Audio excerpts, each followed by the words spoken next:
Hello ma'am.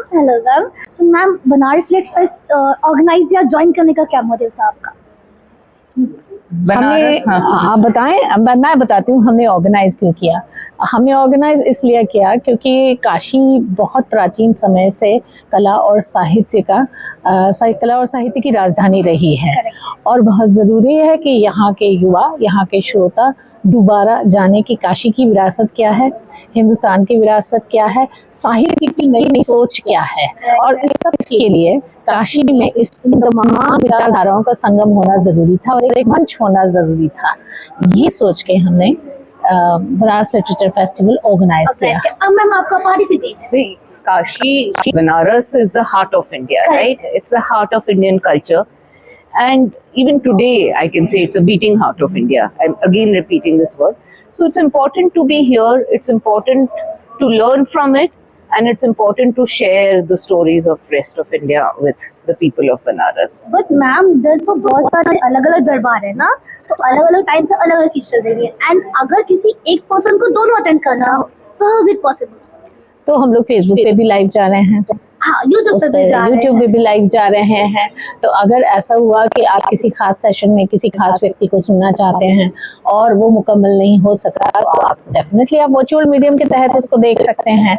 और जो programme highlights हैं वो भी आएंगे तो उसके तहत भी देख सकते हैं। But I think if you are really a connoisseur of thoughts, you will follow your programs and your schedules and you will make sure to be there, like I made sure to be there for हर।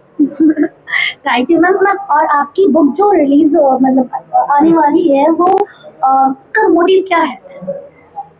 ये किताब women rulers के बारे में है। नहीं, हो चुकी है, पहले की है। 20 विमेन रूलर्स की शॉर्ट बायोग्राफीज हैं और उनकी कहानियां हैं।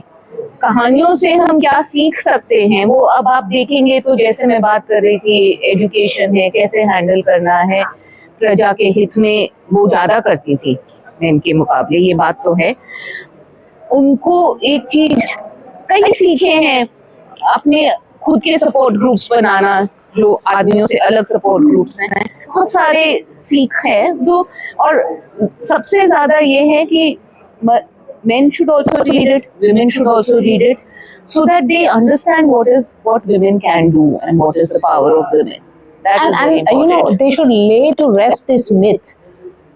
भारत में स्त्रियां कभी भी अबला नहीं थी, कभी भी नहीं है। जिसने किसी ने निश्चय किया, जिसने किसी ने संकल्प लिया परिस्थिति से जूझने का, परिस्थिति से ऊपर उठने का, उसने वो हासिल किया। तो अगर आज भी हम अपने आप को शक्तिहीन समझते हैं और आज भी हम ये कहना चाह रहे हैं कि मैं बेचारी हूँ, मेरे साथ कौन खड़ा है, तो ज़रूरी नहीं है आपको सहारा मिले, क्योंकि आप किसी सहारे के अधीन रहने के लिए बनी ही नहीं है। आप में स्वयं में ऊर्जा है, तो आप अपनी पहचान खुद बनाइए, आगे बढ़िए। क्योंकि आज से इतने साल पहले इतिहास साक्षी है कि ये हुआ है। तो आज के संदर्भ में तो हम लोगों के पास बहुत सारी विधाएं उपलब्ध हैं, बहुत सुविधाएं उपलब्ध हैं। There's no need to feel sorry for yourself. Get up and live your life. So when people ask me कि why are you working for women's empowerment, isn't it in the hand of each woman to empower themselves? I say there are two things. There are two aspects to it. When you're acting for yourself and when you want to achieve something, you see whatever barriers there are and you have to overcome them by yourself. अगर मर्द को 8 घंटे काम करने की जरूरत है, आपको 10 है, तो आप करिए 10। वो आपका रोल है as an achiever.